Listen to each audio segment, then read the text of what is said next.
The morning broke cold and yellow over the dry plains. The wind carried dust like a whisper across the brittle grass, and a red sun hung low behind a veil of mist. At the edge of a weathered homestead, a wooden door creaked open, its hinges tired from years of wind and waiting. Out stepped Thomas Rourke, a man worn into the land like a stone by a stream, hard-faced, tall, shoulders stooped not from age but from memory. He stood barefoot on the porch, a chipped mug of coffee steaming in his hand. The silence was familiar, a kind of company he'd grown used to since the war and after the fire that had taken most of what remained. Silence and the land. The two had become his only constants. But that morning, the silence wasn't alone. There, not 5 steps from the porch, stood a dog. A mutt, large, bristled, wet-eyed. Its fur was mottled with mud, and one ear was torn ragged like it had been through barbed wire or worse. It didn't bark or whimper, it didn't wag its tail or pace, it simply stood, still as a shadow, with something clutched between its teeth. A scarf, blue and white, torn at the hem, stained. Thomas lowered his mug slowly. He blinked as if to clear a trick of the eye, but the dog didn't vanish. It just stared at him with wide, imploring eyes, its whole body taut with something he couldn't name. Urgency, maybe. Desperation. He stepped off the porch. Gravel crunched beneath his heel. The dog didn't flinch. "You lost?" Thomas asked, voice cracked from disuse. His tone was dry, the way someone might speak to a ghost. The dog dropped the scarf at his feet. It gave a low, rasping breath, then turned its head and began walking. Not away, not aimless, but west, toward the plains. Then it paused, looked back, waiting. Thomas looked down at the scarf. He knelt, lifted it with calloused fingers. It was damp and torn in places like it had snagged on thorns or hand. As the scent of pine and blood rose faintly, he didn't know the fabric, it wasn't local. The image of Clara flashed in his mind, his wife, buried 10 years now. Her scarves had smelled of smoke and lavender, not blood. He shook the memory free. The dog was waiting. Tense, he glanced across the prairie. No rider in sight, no wagon, no smoke, just the stillness, the impossible stillness of a place holding its breath. He made up his mind without knowing why. He went back inside, grabbed his coat, his rifle, and his wide-brimmed hat. As he stepped back onto the porch, the dog was already moving again. They crossed the first miles in silence, the dog several paces ahead, cutting a clear, determined path through the waist-high grass. The wind picked up, rattling the dry reeds like bones. Thomas said nothing. Questions stirred in him. Whose scarf? Where had the dog come from? Why him? But none of them found breath. What settled over him instead was that old, familiar feeling. Duty. It had driven him through war, through loss, through the bitter years of rebuilding. Now it pulled him again. Hours passed. The sun climbed and dipped. His boots grew heavy with dust. They crested a ridge, descended into thicker brush. Birds scattered in sharp flutters as they entered a place the maps forgot. Trees gathered close, the light dimmed, and the earth grew soft beneath his steps. The jungle, they called it, or what passed for jungle in the west. Dense thickets, vines tangled like sleeping serpents, and a wetness to the air that made the skin itch. Thomas hadn't walked this far since Clara died. Still, the dog pushed forward. They moved into the underbrush, every crack of twig and rustle of leaf seeming louder now. Thomas's hand never strayed far from his rifle, and his eyes darted over every shadow. The dog, however, moved with calm precision. It knew this path. It was nearing dusk when they found her. At first, she was just another shape beneath the trees. Then the dog stopped, ears pricked, and whined low. Thomas stepped closer, squinting through the gloom. There she was, a woman maybe in her 30s, lying on her side, wrists bound with rope, face half covered in dirt and blood. Her blouse was torn at the shoulder and her ankle looked swollen. A gag of coarse cloth was tied around her mouth. Thomas moved slowly. The air was too still. He scanned the trees. No movement. Then her eyes opened. Startled, wild, green as moss after rain. She flinched as he knelt beside her, but she made no sound. Only her gaze screamed. "Easy," he murmured, drawing his knife and cutting the gag. She gasped, coughed, and he steadied her with one hand. "No, please, they're still near," she rasped. "Who?" She tried to sit up. Her lip was split. "Bandits." "Where?" Her eyes darted past him. A twig snapped. Thomas spun, rifle raised. Silence, then laughter, faint and fading. "They're hunting," she whispered. "They left me thinking I'd die slow." The dog growled, low and steady.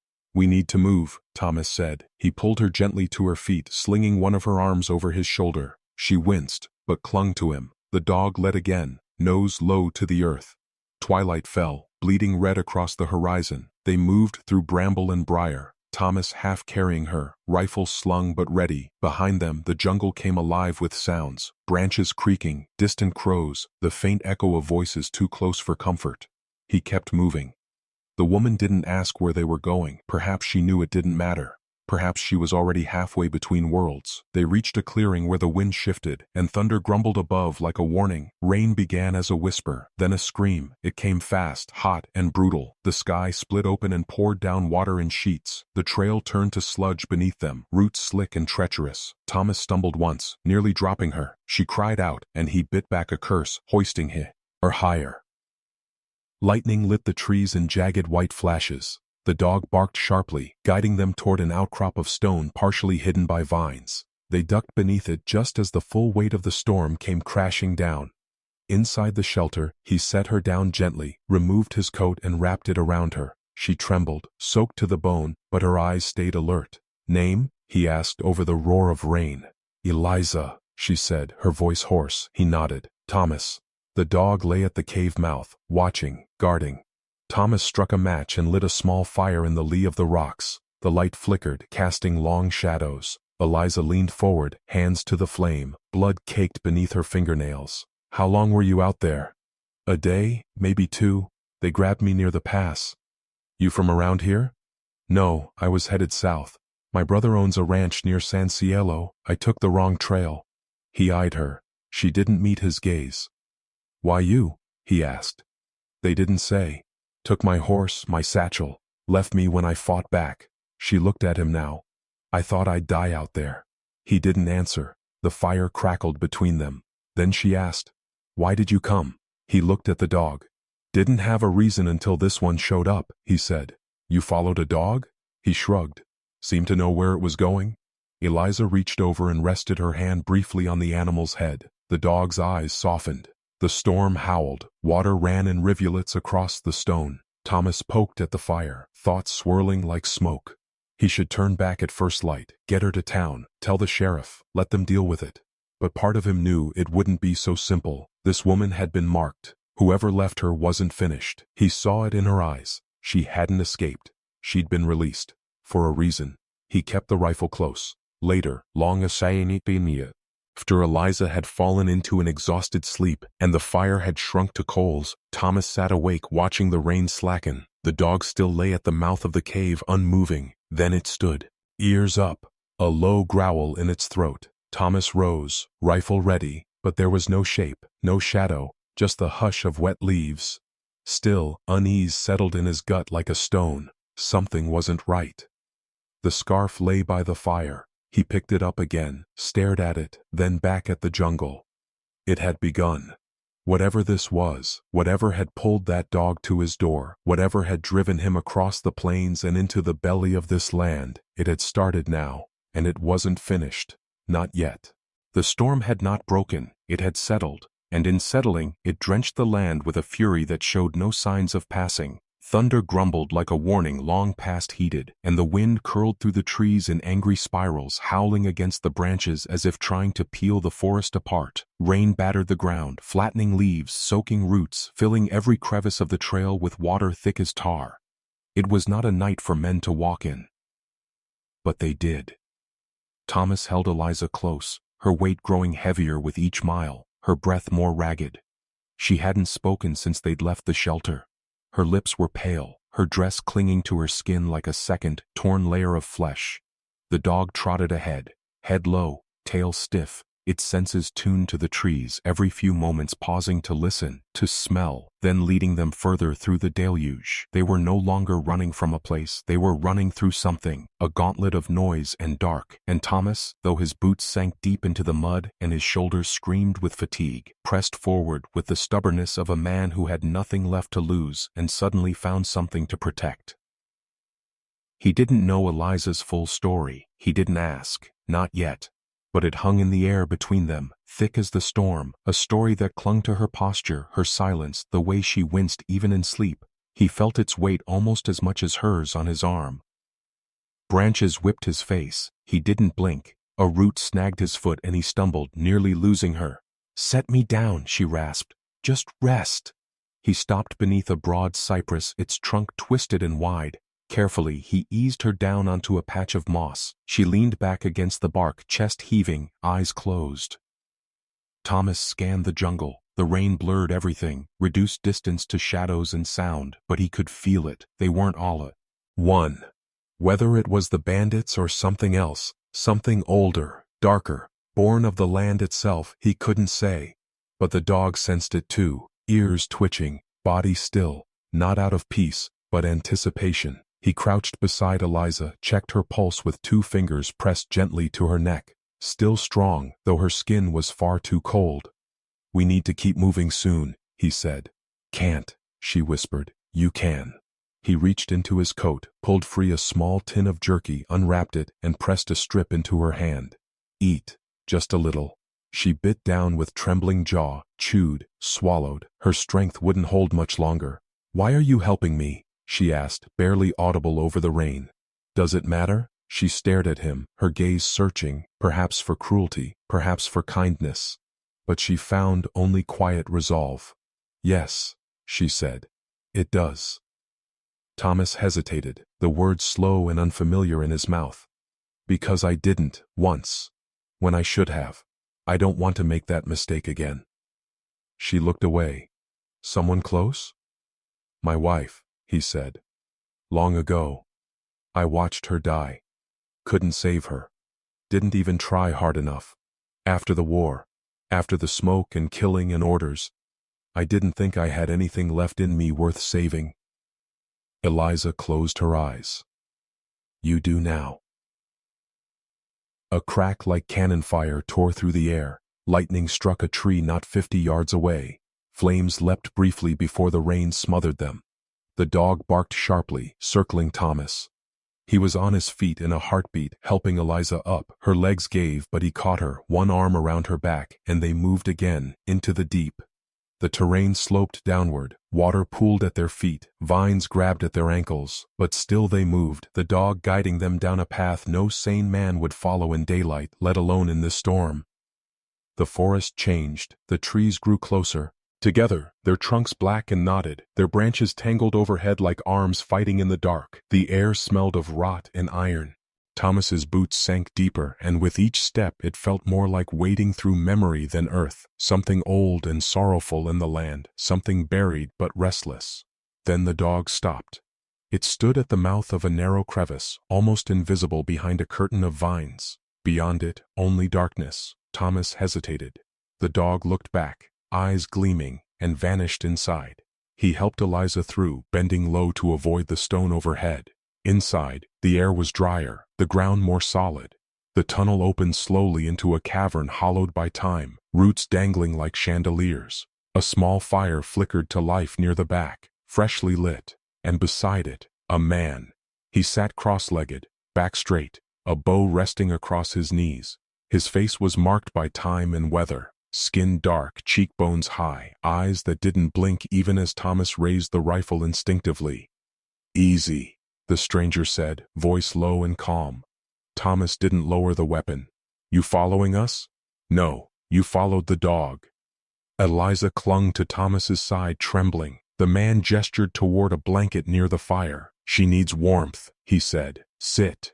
Thomas didn't move, eyes flicking to the dog who had curled near the man's feet, tail wagging once. It knew him. Slowly, Thomas eased Eliza down beside the fire. Her eyes fluttered closed as the heat licked her skin. The man reached to his belt, pulled free a pouch, and handed it to Thomas. For her wounds, plantain and bear fat. Thomas accepted it silently, crouched beside Eliza, and began to rub the balm over her ankle and the cuts on her arms. She didn't stir. "She won't sleep long," the stranger said. "The fever's coming." Thomas looked up sharply. "How do you know?" "I've seen this before. They beat her, left her in the wet. The body holds, but the fever, it waits." Thomas turned to the man, finally seeing him clearly. Not old, but not young. Hair tied back, chest bare beneath a hide vest. No markings of tribe or town. A man who belonged only to himself. "You got a name?" Thomas asked. The man nodded. "Koa. Koa, you live out here?" "I pass through, where I'm needed." Thomas nodded once, quietly acknowledging the kinship of ghosts. Hours passed. The storm eased, no longer violent but steady like a slow heartbeat. Koa remained silent, tending the fire. Thomas sat with his back to the cave wall, rifle across his knees. Eliza slept fitfully, sweat shining on her brow. The dog slept too, curled between them like a bridge. When dawn finally crept through the cracks in the stone, soft and uncertain, Thomas stood and stepped outside. The forest dripped with morning, steam rose from the ground, everything was quieter now, fragile. He knelt and cupped rainwater in his hands, drank, washed his face. Then he stared into the trees. The bandits hadn't returned, not yet, but they would. He could feel them moving somewhere out there, waiting for the trail to go quiet. He turned to find Koa standing behind him. "You plan to take her to town?" Thomas nodded. "She says her brother's in San Cielo. She won't make it alone. I'm not leaving her." Koa regarded him. "You already left someone once. That won't happen again." Thomas stiffened. "You know nothing about me." Koa's voice was even. "I know you carried a broken woman through the jungle in a storm. That tells me all I need." They walked back inside. Eliza was awake, watching them with tired eyes. "We have to move soon," Thomas said. She nodded, weakly. "I know." Koa offered her a strip of smoked meat. "Eat. You'll need it." No one spoke for a while. Then Eliza asked, "Why are you helping me?" Koa answered before Thomas could. "Because you were meant to be found." Thomas felt the words settle in the room like stones in a riverbed. He looked at Eliza, saw the fear still clinging to her, but also something else. Strength. It hadn't bloomed yet, but it lived in her eyes. They left the cave as the sun lifted higher, filtered through mist and canopy. The dog led again, Koa close behind. Thomas helped Eliza walk, one arm around her waist. They moved through the new day like a procession, quiet but firm. The path widened, the trees thinned. Somewhere ahead there would be a road, a way back to town. But as they walked, Thomas knew nothing would be the same. He was no longer the man who lived alone on a ranch haunted by silence. He had crossed a threshold he hadn't known existed, through storm, through guilt, through something older and harder to name. And in doing so, he had begun to change. They reached a ridge and below it sprawled the edge of the plains. A few miles yet to town. The wind moved the grass in slow waves. Eliza leaned on him, stronger now. Koa stopped, silent, looking toward the horizon. The dog barked once, not in alarm, but announcement. Thomas didn't ask what lay ahead. He only knew the storm behind them wasn't done casting shadows. The storm they had passed through had changed direction, and now it followed. Dust rose in thick spirals as the three figures emerged from the tree line, blinking beneath the punishing midday sun. Thomas walked steady, one hand guiding Eliza at her side, the other resting on the butt of his rifle. She still leaned into him slightly, though she held her weight better now, her steps more sure with each mile away from the jungle. Koa trailed behind in silence, the dog trotting beside him, tongue lolling, tail still. They had not spoken much since leaving the woods. Words felt heavy now, unnecessary. What needed to be said was in the shared glances, the way Eliza's eyes held the horizon, the way Thomas moved with alert purpose, and the way Koa's every step stayed just inside the line of shadow. The town came into view by late afternoon. San Cielo, a half-circle of buildings resting along the bend of a creek, surrounded by dry grassland and broken fences. Its dirt streets, sun-faded signs, and sagging verandas looked unchanged from the last time Thomas had seen it, years before. A place where everything seemed paused mid-breath, as if waiting for something to either save or ruin it. They reached the first buildings, and the townsfolk began to take notice. A ranch hand tipped his hat as he passed, but his eyes lingered too long on Eliza's bruises, on the unfamiliar man walking behind them, and especially on the dog that moved like it had fought for every inch of life it had left. Murmurs began to ripple down the street. By the time they reached the sheriff's office, a small crowd had gathered. Loose men with narrow eyes, women clutching baskets at their sides, children peeking from behind curtain-fluttered windows. The door creaked as Thomas opened it. Sheriff Alton Wills stood from behind his desk, a wiry man with a jaw that looked cut from stone, and a voice that always sounded like it had gravel stuck in it. "Well, hell," he said, narrowing his E. "Yes." "Didn't expect to see you again, Rourke." "Didn't plan on it," Thomas answered. The sheriff's eyes dropped to Eliza, then Koa, then the dog. "What's this?" "She's been attacked," Thomas said plainly. "Left in the jungle for dead. I found her. The sheriff stared at Eliza. You tellin' me you wandered out into the jungle and came back with a woman and an Injun? Koa remained still, expression unreadable. The sheriff's gaze lingered on him. I'm telling you she needs protection, Thomas said. They're still out there, the ones who did it. Who? The sheriff asked, jaw tightening. Bandits, 5, maybe 6 men. I saw signs, heard them. Eliza stepped forward, her voice barely above a whisper. They took me, tied me, left me in the mud. And you? The sheriff asked, voice sharp now. Where'd you come from? My brother lives outside of town, she said. Ben Kerrigan. That name drew murmurs behind the door. A young deputy pushed inside. Sheriff, Ben's been dead near a year, shot trying to stop a card game gone wrong. Eliza's face didn't change. Then he won't be home. Thomas stepped between them. She's not the story here. The men who took her are. Alton Wills looked hard at him. Thing is, Rourke, folks round here don't like mysteries. Woman shows up bloodied and half dead, no kin, no last name till now, and you come back from the woods like some damn ghost with her on your arm? I didn't ask to bring her back. I did what anyone should've. Folks don't trust what they can't explain, and I don't know what to make of this. Thomas could feel the room shift. Suspicion tightened the air. He glanced at Koa, who met his gaze without blinking, then slowly stepped forward, placing a small object on the sheriff's desk. A piece of torn leather with a bandit insignia scorched into it. 2 serpents around a pine. I pulled it from one of their camps, K. was said simply. Alton picked it up, frowning. They're real, Koa continued, and they're watching this town. A silence fell. Then the dog growled, soft and low, as if sensing a shift beyond the walls.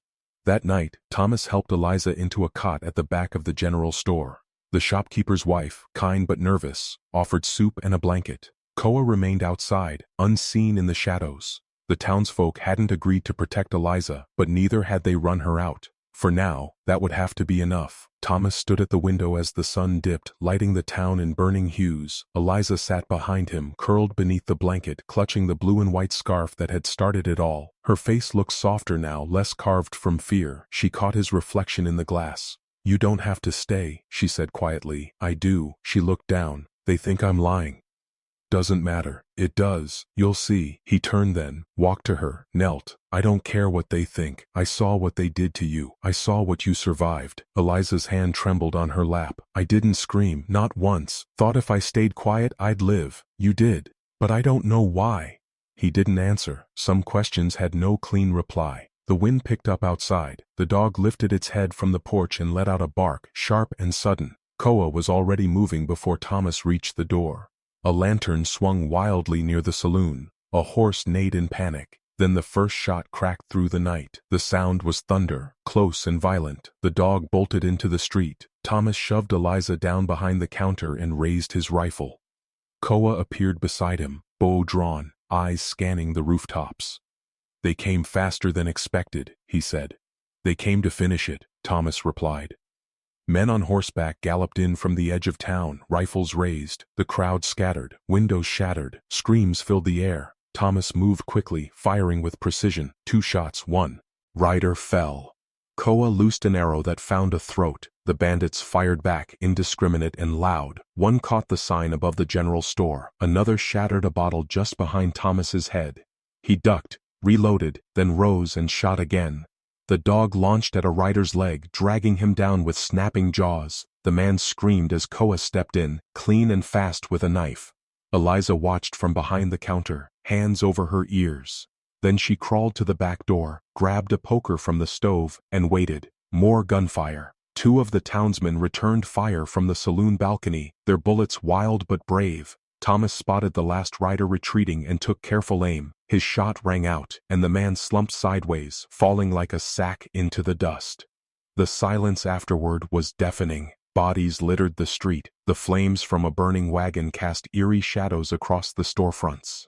Thomas stood in the road, chest rising with each breath, rifle hanging loose in one hand. Blood stained the hem of his shirt. The dog panted at his feet, coated in grime and smoke. Koa walked slowly from the far end of the street, bow unstrung, shoulders heavy. The sheriff arrived minutes later, puffing, rifle in hand. He took in the scene, looked at Thomas, then Eliza, who stood now, poker in hand, eyes still wide but steady. They were real, Alton said, more to himself than anyone. Yeah, Thomas said, they were.